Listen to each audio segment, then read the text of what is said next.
Հունիսի 28-ին Իսրայելի կառավարությունը միաձայն հավանություն է տվել հայոց ցեղասպանությունը պաշտոնապես ճանաչելու արտաքին գործերի նախարար Գիդեոն Սաարի ներկայացրած բանաձևի նախագծին։ Երբեք ուշ չէ ճիշտ բան անել, հայտարարել է արտաքին գործերի նախարարը եւ հավելել. այս սարսափելի ցեղասպանությունը, որը տեղի է ունեցել ավելի քան 100 տարի առաջ եւ որի պատմական փաստերն իսկապես անվիճելի են, ներառել է 1.5 միլիոն մարդու սպանություն եւ հին մշակութային ու պատմական ժառանգության ոչնչացում։ Ավելի վաղ Իսրայելի վարչապետ Բենյամին Նեթանյահուն հայտարարել էր, որ աջակցում է հայոց ցեղասպանության ճանաչման նախագծին։ Դեռ 2025 թվականի ամռանը Իսրայելի վարչապետն անդրադառնալով 1915 թվականի մեծ եղեռնին, լրագրողի հարցին, թե ինչու ոչ մի իսրայելցի վարչապետ չի ճանաչում Օսմանյան կայսրության կողմից 20-րդ դարի սկզբին հայերի դեմ իրականացված ցեղասպանությունը, արձագանքել էր. «Ես հենց նոր արեցի, ահա, խնդրեմ»։ Հայոց ցեղասպանության օրը նշելու մասին օրինագիծը 2018 թվականին էր տրվել Իսրայելի խորհրդարանի լիագումար նիստի քննարկմանը, սակայն այդպես էլ չէր ընդունվել։ Հիմա էլ որևէ երաշխիք չկա, որ Իսրայելի խորհրդարանը միաձայն կողմ կքվեարկի կառավարության որոշմանը։ Իսրայելի կառավարության այս քայլը խիստ քննադատության առանցավ ինչպես Թուրքիայի, այնպես էլ Ադրբեջանի իշխանությունների կողմից։ Թուրքիայից ոչ միայն արտաքին քաղաքական գերատեսչությունը, այլև անձամբ նախագահ Ռեջեփ Թայիփ Էրդողանը արձագանքեցին Իսրայելի նախաձեռնությանը, նշելով, որ այս որոշմամբ Իսրայելի կառավարությունը փորձում է թաքցնել Գազայի ժողովրդի դեմ ցեղասպանությունը։ Թուրքիայի դեմ զրպարտությամբ Իսրայելը փորձում է քողարկել բարբարոսությունը Գազայում, հայտարարել է Թուրքիայի նախագահը, հավելելով, թե ուշադրություն չեն դարձնում իրենց հասցեին ուղղվող զրպարտությանը այն մարդասպանական ցանցի կողմից, որի ձեռքերին Գազայում 75,000 անմեղ մարդու, մեծամասամբ կանանց եւ երեխաների արյունն է։ Հայաստանի իշխանությունները եւս ոչ միանշանակ են արձագանքել Իսրայելի որոշմանը։ Հայաստանի արտաքին գործերի նախարարությունն այս հարցում նախընտրել է լռություն պահպանել, իսկ երկրի վարչապետ Նիկոլ Փաշինյանը, որի կառավարության օրոք հայոց ցեղասպանության հարցը նորանկախ Հայաստանի պատմության մեջ առաջին անգամ դուրս մղվեց երկրի արտաքին քաղաքականության առաջնային օրակարգից, հայտարարել է, թե Իսրայելին արձագանքելու կարիք չեն տեսնում։ Արձագանքի կարիք մենք չենք տեսնում, որովհետև կարծում ենք, որ հայոց ցեղասպանության զենքայնացման թեմայի մեջ չմտնելը բխում է Հայաստանի Հանրապետության շահից, այսինքն արձագանքի կարիք չենք տեսնում։ Հայ հեղափոխական դաշնակցության բյուրոյի Հայ դատի կենտրոնական գրասենյակի հատուկ ծրագրերի պատասխանատու Գևորգ Ղուկասյանի կարծիքով գործընթացը դեռ անավարտ է։ Իսրայելի կառավարության որոշումը Քնեսեթի վավերացնելուց հետո միայն ըստ նրա կարելի է ողջունել։ Իհարկե, եթե Քնեսեթի վավերացումը ստանա նախագիծը, ինչը կարծեմ մի շաբաթ է դրված Քնեսեթի օրակարգում, կարելի է գործընթացը ողջունել, այսինքն մենք ունենք Հայ դատի համակարգը կողջունի գործընթացը, սակայն կատարվածը որևէ կերպ չի նսեմացնի կամ որ ավելի ճիշտ ասել նվազեցնի Իսրայելի պատասխանատվությունը Արցախում կատարված ցեղասպանական գործընթացների եւ էթնիկ զտումներին, իսկ ընդհանրապես միջազգային իրավունքի եւ միջազգային հարաբերությունների համատեքստում չի նվազեցնի Իսրայելի ընթացած գործողությունների համապատասխանատվությունը Գազայում եւ Լիբանանում։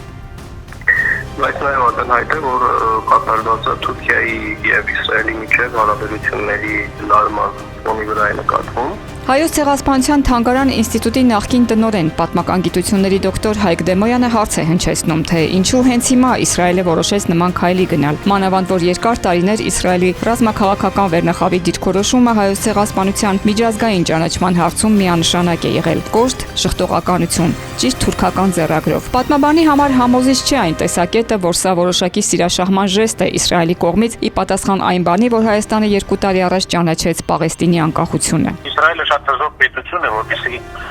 դիսի քայլի դիմի Հայաստանի Հանրապետությանը սիրաշահելու համար։ Ուրեմն ամենահիմնական ուղերձը թերևս դա Թուրքիայի ուղղությամբ է կամ թվացյալ է այն լարվածությունը, որ գոյություն ունի Թուրքիայի եւ Իսրայելի միջեւ, ինչու եմ ասում թվացյալ, որովհետեւ դատավին չի չեղարկվել 30 տարի առաջ Իսրայելի եւ Թուրքիայի միջեւ բավական ազդեցիկ եւ բավական լուրջ ռազմավարական համագործակցության պայմանագիր անվտանգության բոլոր ոլորտների տեսանկյունից, ուրեմն եթե դա չի չեղարկվել, այդ ֆոնի վրա այդ համատեքստում նման որոշում կայացնելը ուղղակի հակասական ազդակներ կարող է առաջացնել եւ շատ հարցեր առաջացնել։ Ինչ նշանակություն կարող է ունենալ Իսրայելի կողմից հայոց ցեղասպանության ճանաչումը գործնական առումով։ Գևորգ Ղուկասյանի համոզմամբ դա կախված է Իսրայելի քաղաքական վարքի հետագա դրսևորումից։ Գործնական դրսևորումները դրա կախված կլինի արդեն Իսրայելի քաղաքական վարքից։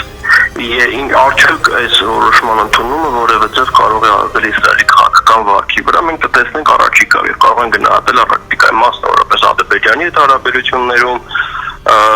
գիտենք որ նույնիսկ այսօր չնայած հայտարարված խաղաղության գործընթացին Ադրբեջանը Հայաստանի Հանրապետության նկատմամբ իրականացնում է հաղթողական քաղաքականություն